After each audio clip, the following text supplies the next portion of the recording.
ఈ కలియుగంలో అప్పుల బాధలతో సతమతమవుతున్న వారు ఎందరో. ఇలాంటి ఆర్థిక ఇబ్బందుల నుంచి గట్టెక్కడానికి భగవంతుని శరణు వేడుకుంటారు. అలాంటి వారి కోసమే కొలువై ఉన్నాడు శ్రీ వెంకటేశ్వర స్వామి.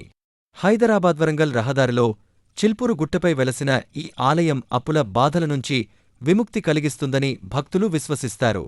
స్థల పురాణం ప్రకారం శ్రీ వెంకటేశ్వర స్వామి తన వివాహం కోసం కుబేరుడి వద్ద అప్పు తీసుకున్నారు. ఆ అప్పు తీర్చలేక చింతతో, దిగులుతో ఈ చిల్పూరు గుట్టకు వచ్చి తపస్సు చేశారు. అందుకే ఈ స్వామిని బుగులు వెంకటేశ్వర స్వామి అని పిలుస్తారు. బుగులు అంటే చింత లేదా దిగులు అని అర్థం. ఇక్కడి అఖండ జ్యోతిలో నూనెపోసి స్వామిని దర్శించుకుంటే అప్పుల బాధల నుంచి విముక్తి లభిస్తుందని భక్తులు నమ్ముతారు. ప్రతి శుక్రవారం అభిషేకం, శనివారం ప్రత్యేక పూజలు నిర్వహిస్తారు. ఈ పూజల్లో పాల్గొంటే స్వామివారి అనుగ్రహం లభిస్తుందని భక్తుల విశ్వాసం.